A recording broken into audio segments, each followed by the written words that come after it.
1923년 9월에 일본 관동 지방에 대지진이 있었습니다.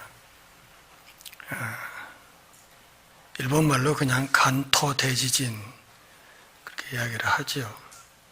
엄청난 피해가 발생했고 그로 인해서 사회가 극도로 혼란해지면서 일본은 그동안에 눈의 가시처럼 여겼던 한국과 중국 사람들을 처리할 기회를 마련하고 싶어 했습니다. 그래서 이 혼란한 틈을 타서 한국인이 폭동을 일으키려 한다 하는 유언비어를 퍼뜨려가지고 그걸 빌미로 비상계엄을 선포했습니다. 그러면서 민간인을 학살하기 시작했는데 일본군 그리고 일본 경찰 또 자경대가 만들어져서 이 사람들이 돌아다니면서 한국인을 무참히 학살했습니다. 우리나라에서도 비슷한 일이 있었죠. 제주 4.3에서 소위 자경단 역할을 했던 한경직의 서북청년단이 군경과 힘을 합해서 제주 양민들을 무참하게 학살했던 일이 있었습니다. 한 가지만 더 예를 들면 지난번에 영남 지방에 대규모 산불이 있었는데 연속으로 산불이 났었지요. 최근에 듣자니까 그 산불 났던 지역에 아주 거대한 규모의 골프장을 건설한다 하는 소식이 들려옵니다. 좀 이상한 냄새가 나지 않습니까? 주후 64년 7월 19일에 로마에 대화재가 일어났습니다. 유력한 선로는 네로 황제가 방화범이다. 그렇게 알려져 있지요. 네로는 로마의 새로운 건축을 하기를 원했습니다. 그러니까 로마를 싹 쓸어버리고 새로운 도시를 건축하고자 하는 열망이 평소에 있었는데 그 당시 로마 시내의 건축물들은 대개 목조 건물이었거든요. 그래서 불을 질러놓고 또 사람들이 네로가 방화범이라 이렇게 지목을 하는 흐름이 형성되자 그 정치적인 위기를 모면할 수 있는 희생양이 필요하게 되었습니다. 그래서 그는 희생양으로 안 그래도 골치가 아팠던 기독교를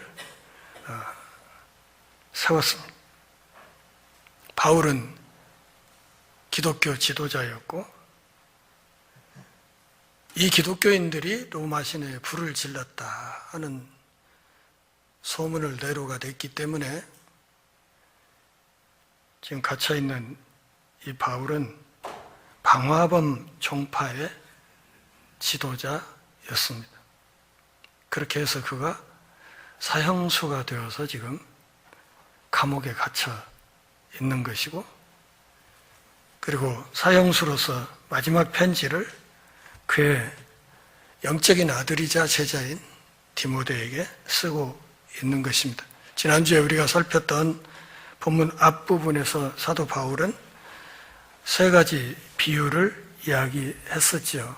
군인, 운동선수, 그리고 농부 비유를 들면서 디모데를 격려하고 있었습니다. 오늘 본문은 비유로 디모데를 격려한 사도 바울이 역사적인 사실로 전환하면서 디모데를 격려하는 내용으로 짜여져 있습니다. 8절부터 10절까지는 사도 바울의 복음이 뭐냐, 바울이 전한 복음의 본질이 뭐냐를 이야기하고 11절부터 13절까지 말씀은 미쁘다 이마리어 이렇게 시작하는 소위 순교자의 노래로 만들어져 있습니다.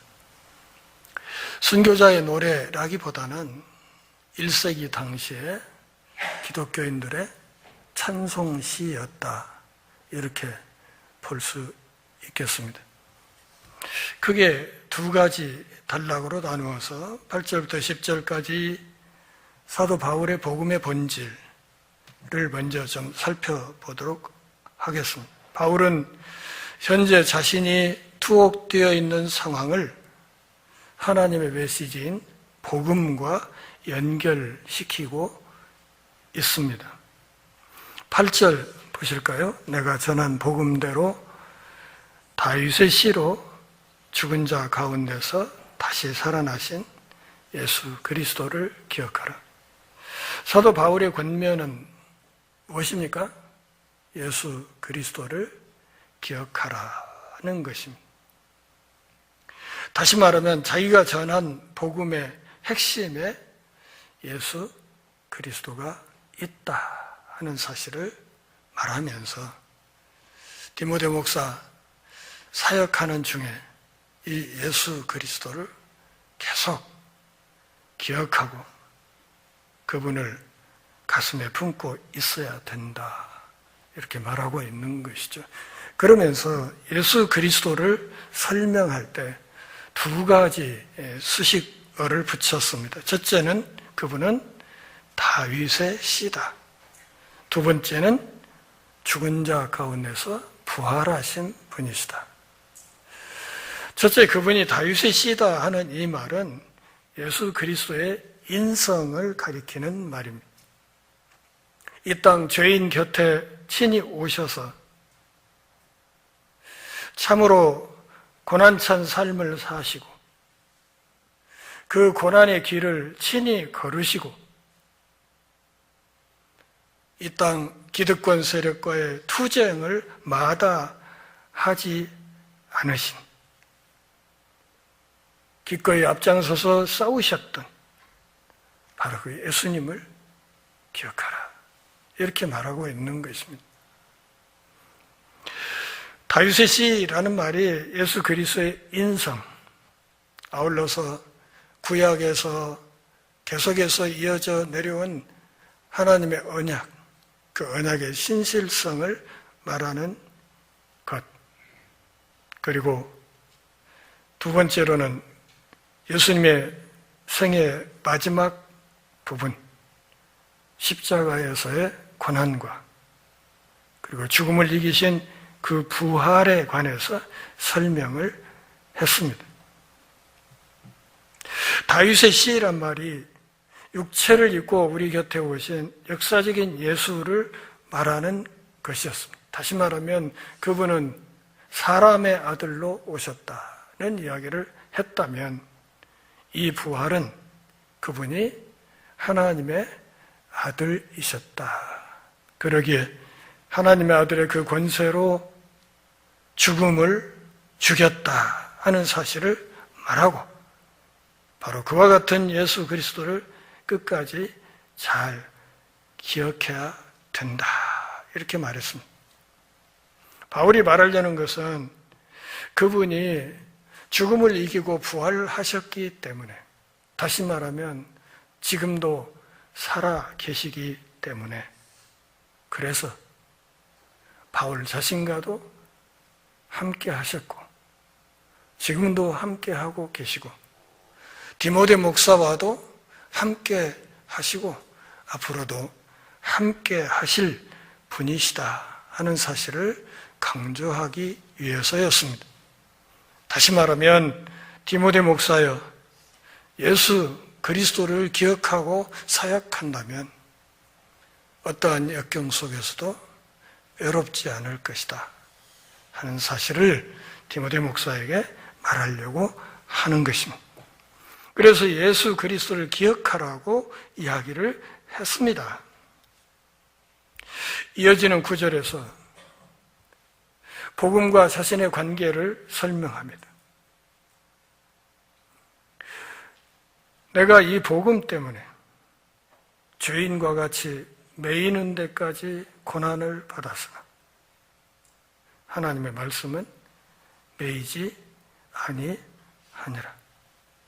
한마디로 말하면 복음을 전하는 사역자는 갇혔어도 그가 전한 하나님의 말씀은 갇힐 수 없다. 이렇게 이야기한 것입니다.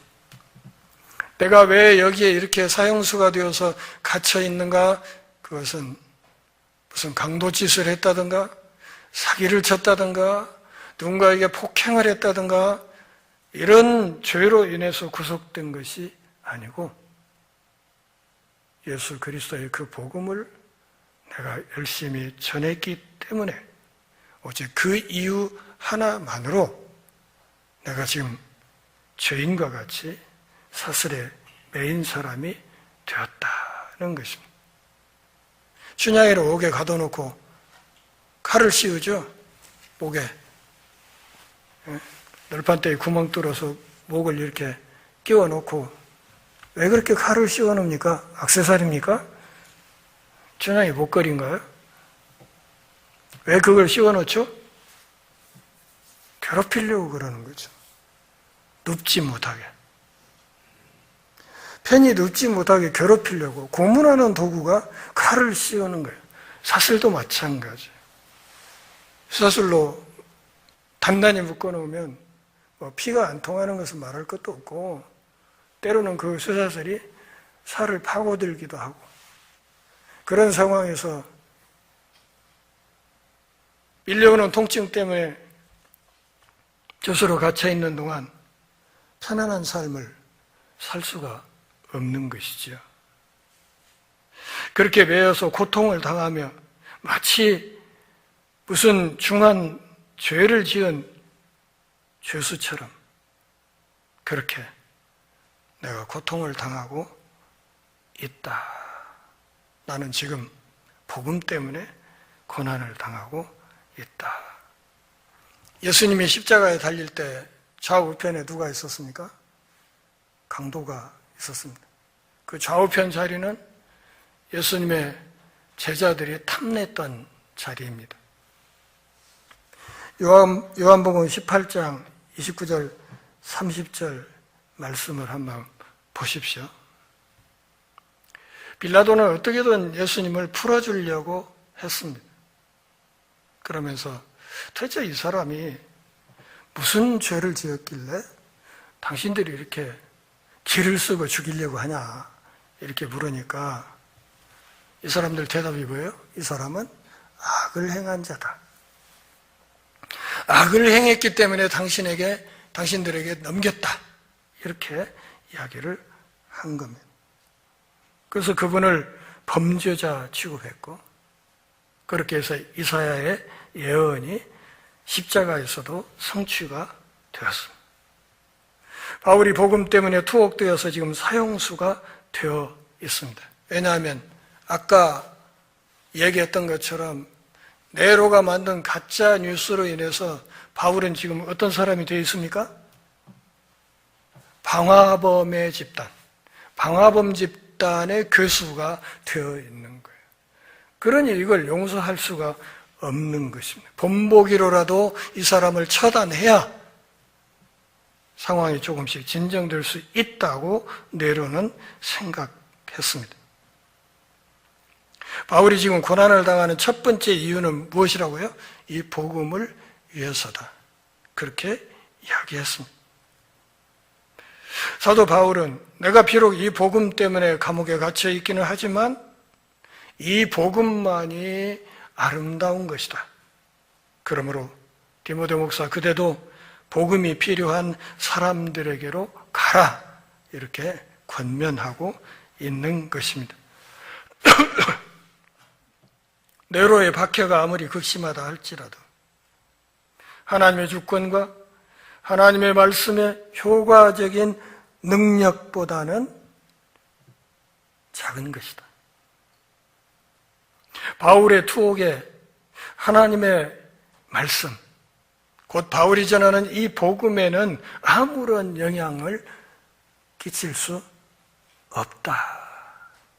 그러니 그대가 전하는 이 복음에 대해서 자신감을 가져도 좋다 하는 이야기를 하고 있는 것입니다. 복음의 능력이 사람에게 달린 것이 아니라 하나님께 달려 있다는 것. 복음 안에 하나님의 무한한 능력이 내재되어 있다는 사실을 각인시키고 있습니다. 그러기에 이 복음의 능력을 아무리 당대 최고 제국의 최고 통수권자인 네로라 할지라도 이 복음의 능력을 제어할 수는 없는 것이다. 이렇게 말을 합니다. 그러니까 사도 바울이 바울과 디모데의 연대, 바울과 디모데의 유대 고리를 뭘로 삼고 있는 거예요? 고난으로 삼고 있는 거예요. 예수님과 사도 바울의 연대 고리가 뭐예요? 고난이라는 거죠. 마찬가지로 바울과 디모데의 연대 고리도 고난이라는 거예요.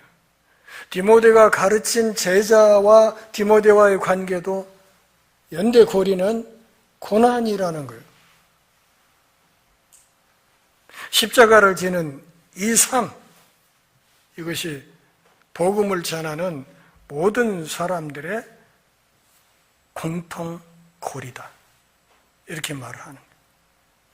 다윗으로부터 예수님으로, 예수님에서부터 바울로, 바울에서 디모데로, 디모데로부터 그 제자로, 그 제자들로부터 또 다른 제자의 제자들로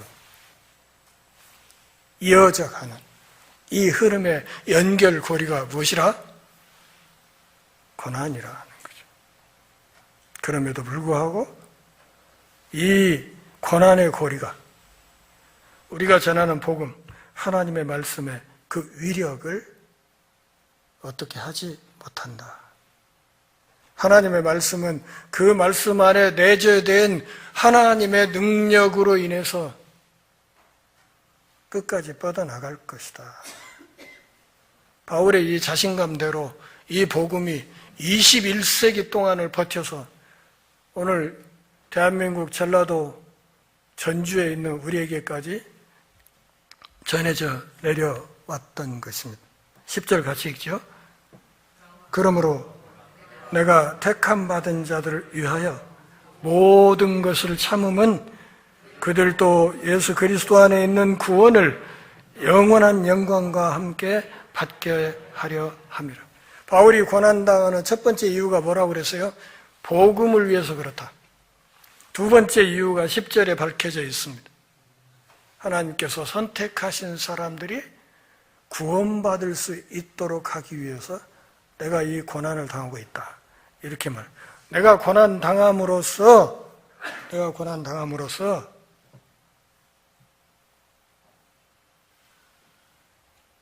하나님의 백성들이 이 복음을 통해 그리스도의 품으로 들어올 수 있다. 이렇게 이야기를 한 겁니다. 믿음의 선배로서 내가 당할 고난을 내가 당하겠다. 그래야 우리 믿음의 후배들이 좀 더 안정된 신앙생활을 할 수 있다.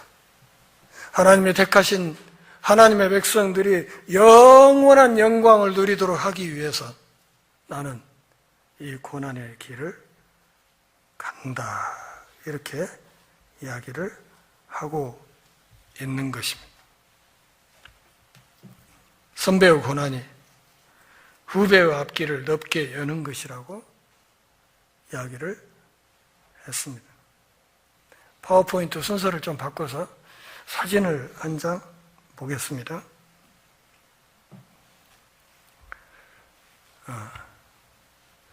여기가 어딘지 잘 모르시죠?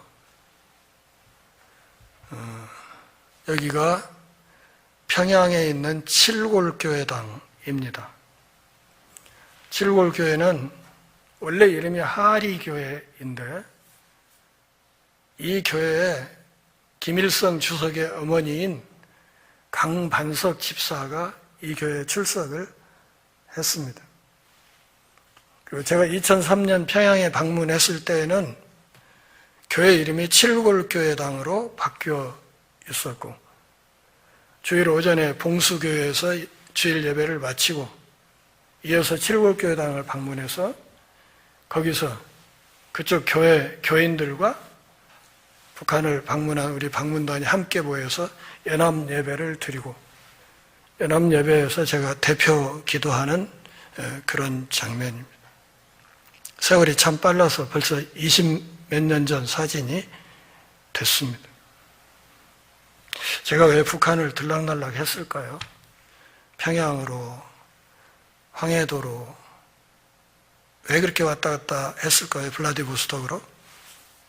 그것은 다른 것이 아닙니다. 배고픈 서름을 아는 우리 기성세대가 조금 더 수고하면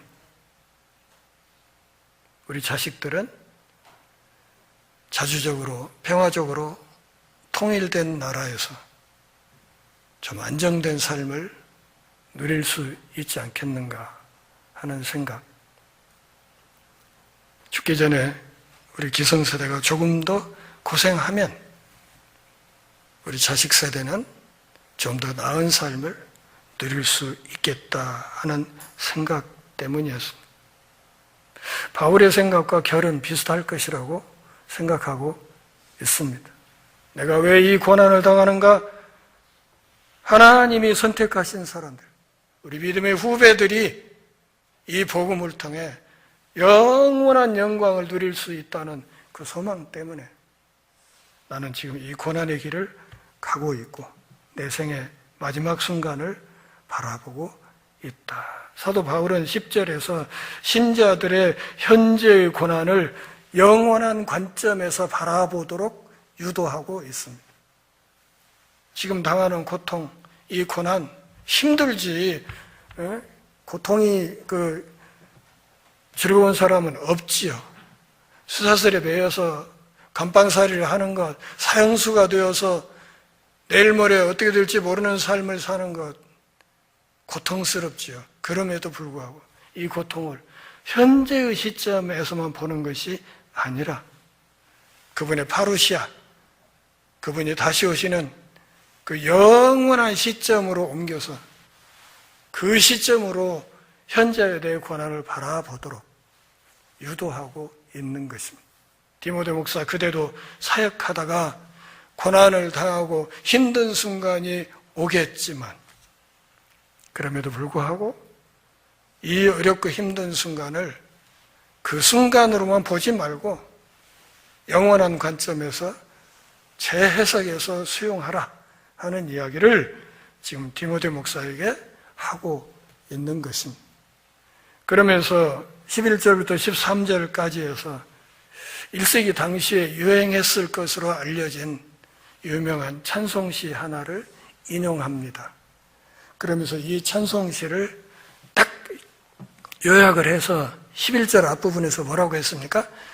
미쁘다 이 말이야. 이 말은 뭐예요? 이 뒤에 나오는 찬송시 전체를 가리킵니다. 이 찬송시, 이 노래는 믿을 만한 것이다. 이 노래의 내용 믿어도 된다. 이렇게 말을 하는 거예요. 그러면 도대체 뭘 믿어도 된다는 건지 찬송시를 한번 뜯어보아야 하지 않겠습니까? 자, 10절에 보면 그러므로 다음에 어떤 말이 있습니까? 내가 그랬죠. 내가 이렇게 10절까지 이야기를 하다가 11절에 와서는 미쁘다 이 말이요. 그 다음에 무슨 말이 있습니까? 우리가로 폭이 넓어집니다. 지금까지는 바울 자신의 신앙 고백을 했다면 이제부터 나오는 이 찬송시는 우리 모두의 신앙 고백이 되어야 한다고 사도 바울이 이야기를 합니다. 이 찬송시의 내용은 믿을 만한 말씀이라는 것이죠. 크게 두 가지를 말했습니다. 인간의 신실함이 필요하다.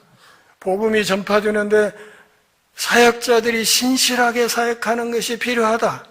두 번째, 그 과정에서 인간의 불신실함을 만날 것인데 그럴지라도 하나님의 신실함이 영원한 현실이다. 이렇게 말하는 거예요. 그러니까 인간이 신실하게 복음에 반응하는 것이 필요하지만 그 복음이 전해지는 그 모든 과정에서 신실하지 못하게 복음에 반응하는 사람들이 나올 것이다. 때로는 복음에 대적하는 사람도, 사역자에게 원수처럼 구는 사람도 나올 것이다. 그럼에도 불구하고 변치 않는 사실 하나가 있는데 그게 뭐라? 하나님은 신실하신 분이시다. 이것을 잊지 말라는 것입니다. 우리가 주와 함께 죽었으면 또한 주와 함께 살 것이다. 11절, 12절에 함께라는 말이 3번 등장합니다. 주와 함께 죽었다면 주와 함께 부활할 것이다. 우리가 참으면 또한 주님과 함께 뭐 할 것이다? 왕노릇할 것이다. 이렇게 이야기합니다. 주와 함께 죽었다 하는 이 말이 순교만을 의미하는 건 아닙니다. 물론 1세기 당시에는 이것이 순교를 뜻하는 말일 수도 있었습니다. 그러나 보다 폭넓게는 주님과의 영적인 연합을 가리키는 겁니다. 주님과의 영적인 연합. 주님과 영적으로 연합되어서 주님의 한 몸이 되어 있다면 마찬가지로 한 몸이기 때문에 우리가 그분의 부활도 함께 누릴 수 있다고 이야기를 했습니다. 그리스도와의 영적인 연합으로 현재 영적인 생명을 우리가 소유하고 있고 장차 영원한 생명을 누릴 수 있다. 조건이 뭐예요? 주와 함께 죽는 것이라고. 그것이 모든 성도들에게 주어지는 고난이라고 이야기를 한 겁니다. 11절에서 사도 바울이 말하고 있는 것은 인간의 신실함이 필요하다는 거예요. 복음에 신실하게 반응을 해야 된다는 것입니다.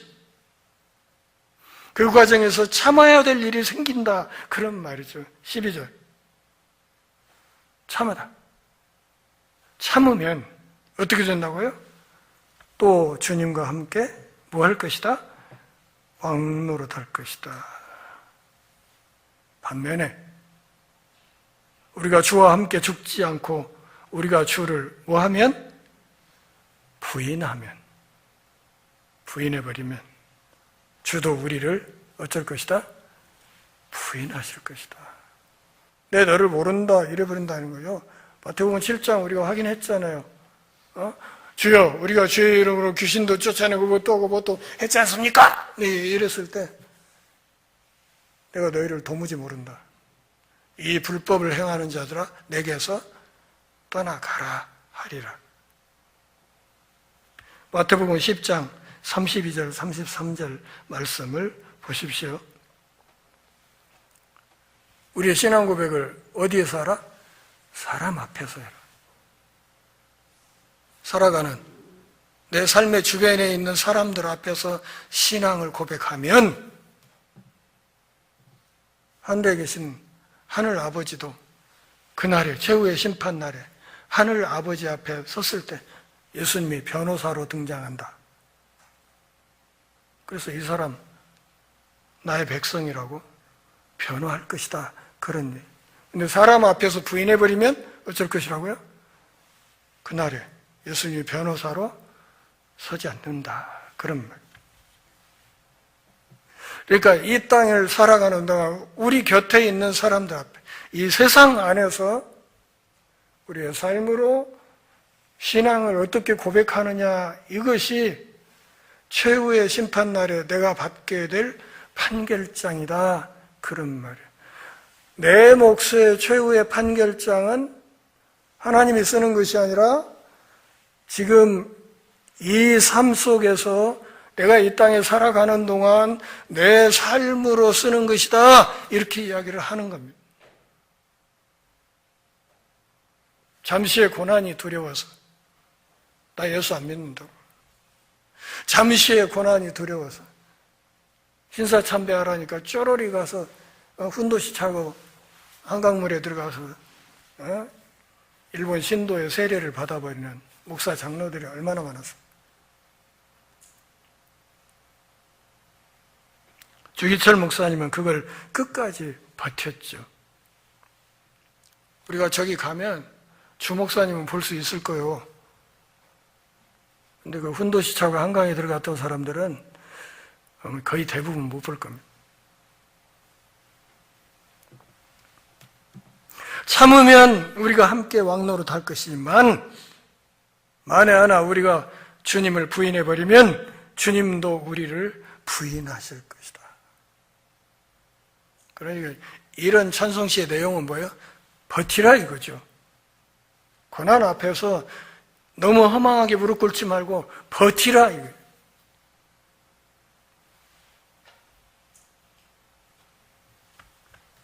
이 세상은 믿음이 없는 사람들, 다시 말하면 믿기 힘든 사람들이 넘쳐나는 세상에서, 불법이 판치는 세상에서, 검은 것이 흰 것 노릇을 하는 세상에서, 힘없으면 사람 취급을 받지 못하는 세상에서, 이 세상은 믿음이 없어. 대중에 이 고난이 두려워서 변절하는 사람들도 많이 나올 거예요. 그러면 복음이 망하냐? 그렇지 않다, 그런 말이에요. 우리는 믿음이 없을지라도 누구는? 주는 항상 그분은 영원히 믿을 만한 분이다. 그래서 맨 앞절에서 뭐라고 그랬습니까? 예수 그리스도를 기억하라고. 항시 믿을 수 있는 그분을 기억하라고 이야기를 한 거예요. 자기를 부인하실 수 없다. 무슨 말? 당신을 믿는 사람 구원하시겠다는 그 약속, 스스로 저버릴 수 없는 분이시다. 그 약속을 끝까지 지키시는 분이시다. 우리가 아무리 신실하지 못하게 그렇게 비틀거리는 걸음을 걸을지라도 끝까지 흔들림 없는 분이 한 분 계시는데 그가 누구다? 우리 주 예수 그리스도시다. 사람들이 아무리 신실하지 못하게 휘청거릴지라도 예수 그리스도 그분만은 올곧게 생명과 진리의 길을 걸으시는 분이시다. 그분이 지금 죽음을 이기고 살아서 하나님 보좌 우편에 계시다. 살아 계시기 때문에 이 땅에서 고난당하는 그분의 백성들 곁에 계실 수 있다. 한결같은 변치 않는 그분을 기억하고 그분을 붙들고 이 고난의 길을 걸어가라고 그렇게 이야기합니다. 우리는 믿지 못해도 하나님은 신실하시다 하는 사실을 믿기 때문에 견디기 힘든 고난 앞에서 우리는 뭘 합니까? 기도합니다. 흔들림 없는 그분 앞에 기도합니다. 하나님, 제 발걸음 비틀거리지 않게 도와주십시오. 끝까지 제가 이 싸움을 잘 싸울 수 있게 도와주십시오. 이렇게 기도하면서 가는 것입니다. 사람의 불신앙이 하나님의 주권과 신실함에 영향을 미치지 못한다는 사실을 강조하고 있습니다. 하나님의 말씀의 능력과 하나님의 신실하심은 영원하다고 말합니다. 그러므로 현재의 불리한 환경에서 눈을 돌려서 우리와 동행하시며 우리를 붙들어 주시고 구원하실 신실하신 하나님을 끝까지 바라보아야 한다는 것입니다. 교회가 뭡니까? 또 신앙인은 무엇입니까? 교회는 십자가의 상속자입니다. 그래서 건물 끝에 상징적으로 십자가를 달아놓습니다. 십자가의 상속자일 뿐만 아니라 교회는 아울러서 부활의 상속자이기도 합니다. 부활해서 영원한 생명 가운데 그분과 함께 왕노릇한 날이 올 것이라고 약속하고 있습니다. 초대교회 신학자였던 터툴리안이 그런 말을 했습니다. 고통받는 것을 두려워하는 사람은 고통받으신 분께 속할 수 없다. 고통받으신 분이 누구예요? 예수님이죠. 다시 말씀드려요. 고통받는 것을 두려워하는 사람은 고통받으신 분께 속할 수 없다. 그러므로 그리스도인들은, 교회는 빛이 비추든 그림자가 비추든 항시 영원하신 하나님의 뜻을 따라야 합니다. 사도의 손에 달려있는 쇠사슬이 하나님의 말씀을 가둘 수 없듯이 바울의 가르침을 버린 자들의 신실하지 못함이 하나님의 신실한 자들을 무너뜨릴 수 없다는 사실을 확신할 수 있기를 바랍니다. 우리가 믿는 그리스도가, 그분의 복음이 영원하기 때문에 그렇습니다. 우리가 때로 비틀거림을 걸을지라도 흔들리지 않는 것이 그분의 말씀이고 예수 그리스도이시기 때문에 그렇습니다. 영원한 승리에 대한 확신이 있다면 신자들이 좀 자부심을 갖고 당당할 필요가 있습니다. 뭐가 그렇게 아쉽고 뭐가 그렇게 부족해서 권력 앞에 대가리 숙이고 돈 앞에 무릎 꿇고 그렇게 추잡스럽게 삽니까, 세상을? 얼마나 산다고? 여기 있는 분들 다 전반전 다 지났어요. 지금 후반전 뛰고 있다. 얼마 안 남았어요. 얼마 안 남은 시간. 뭐 그렇게 째째하게 살 필요가 있습니까? 이 영원한 복음을 가슴에 기억하는 하나님의 신실한 백성답게 당당하게 어깨 펴고 아랫배 힘주고 어디에 가서든지 뭐 복음성 가면 나 왕왕왕왕 나는 왕자다 뭐 이런 거 부르지 말고 그렇게 불렀으면 왕자답게 공주답게 세상 앞에서 좀 품격 있는 삶을 살아야 되지 않겠습니까? 이렇게 위대한 신앙인들이 이 교회 안에 구름처럼 일어날 수 있기를 바랍니다. 기도하겠습니다. 하나님 아버지, 주님의 은혜로 오늘도 주의 말씀을 들으며 우리 신앙의 옷깃을 여미는 복 주셔서 고맙습니다. 우리 삶이 다하는 그날까지 흔들림 없이 특별히 고난 앞에서 더욱더 당당하게 용기 있게 고난과 맞서 나가며 장차 주님과 더불어 함께 왕노릇할 그 영원한 소망을 향하여 줄다름치게 하옵소서. 우리 생명의 주인 되신 예수님의 이름으로 기도합니다. 아멘.